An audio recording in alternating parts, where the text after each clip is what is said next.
क्या आप जानते हैं कि इंडिया में per capita health care spending government की सिर्फ 2000 रुपये है। इसको जब हम किसी डेवलप्ड कंट्री जैसे कि यूएस के साथ कंपेयर करते हैं तब हमें समझ आता है कि ये कितना छोटा अमाउंट है। यूएस का per capita health care spending $10,200 के ऊपर है, यानी 7.5 लाख रुपए पर पर्सन। बट अच्छी बात यह है कि पिछले 5 सालों में जो इंडिया की हेल्थ केयर स्पेंडिंग है वो at the rate of 15% grow करते हुए आ रही है और एक्सपेक्टेड है कि अगले कुछ सालों में ये कई गुना बढ़ेगी। तो इस हेल्थ केयर सेक्टर के ग्रोथ का फायदा उठाने के लिए कोई इन्वेस्टर क्या कर सकता है, इसके लिए ये वीडियो देखते रहिए। बट आगे बढ़ने से पहले do not forget to subscribe to our channel for regular updates on many more such videos. मैं हूं गौरव सेठ और आप देख रहे हैं Z funds. Indian health care sector का size was estimated to be at 8 lakh crore in the year 2016।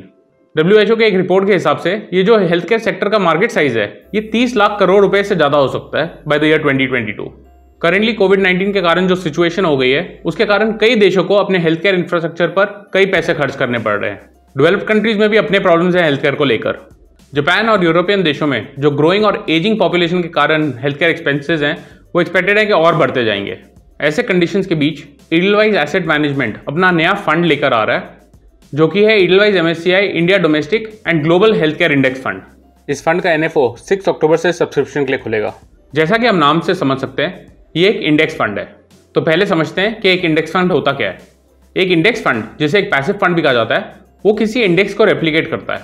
For example एक Nifty 50 index fund Nifty 50 index को रिप्लिकेट करेगा, वहीं एक mid cap 150 index fund mid cap 150 को फॉलो करेगा।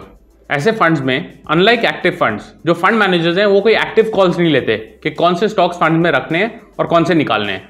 जो भी स्टॉक्स इंडेक्स में हैं और जिस प्रोपोर्शन में हैं सेम उसी प्रोपोर्शन में इंडेक्स फंड में भी रखे जाते हैं।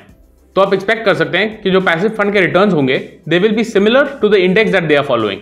तो जो ईडलवाइज AMC का नया फंड है ये MSCI India domestic and world health care index को फॉलो करेगा। इस इंडेक्स में 45 स्टॉक्स हैं जो कि या तो इंडिया में या US में लिस्टेड हैं। इसमें इंडियन कंपनीज का और ग्लोबल कंपनीज का मिक्स कुछ इस तरह है। जो इंडियन प्रोपोर्शन रहेगा इंडेक्स का वो 70% होगा। इसमें जो टॉप 25 कंपनीज हैं इंडिया में based on the free float market capitalisation वो रहेंगी। ये कंपनीज हेल्थ केयर सेक्टर के अलग अलग सब कैटेगरीज से हो सकती हैं जैसे कि pharma, hospitals, diagnostics, life sciences और बायोटेक्नोलॉजी। जो बैलेंस 30% वेट है इंडेक्स का वो वर्ल्ड हेल्थ केयर स्टॉक्स में उनके मार्केट कैप के बेसिस पर एलोकेटेड रहेगा। इसमें 20 कंपनीज रहेंगी, टॉप 5 फ्रॉम 4 सब categories each, namely pharma, health care equipment, biotechnology and life sciences. ये कंपनीज दुनिया भर से हो सकती हैं बट इनके शेयर्स US स्टॉक एक्सचेंज पर लिस्टेड होने चाहिए। इस फंड के 95 से 100% एसेट्स इस इंडेक्स के हिसाब से जो 45 सिलेक्टेड कंपनीज हैं उनमें इन्वेस्टेड रहेंगी। हाउएवर किसी भी एक सिंगल कंपनी में 20% से ज़्यादा का एक्सपोजर नहीं रहेगा।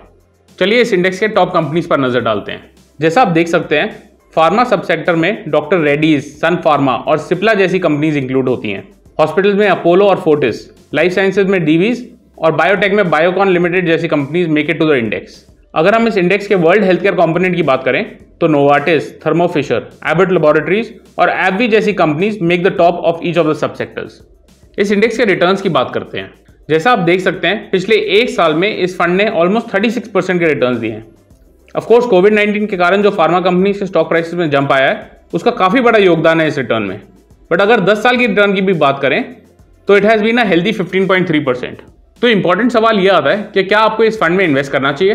ये जवाब देने के लिए चलिए पहले एक बार और देखते हैं कि हेल्थ केयर सेक्टर की अपॉर्चुनिटीज और प्रोस्पेक्ट्स कैसी हैं।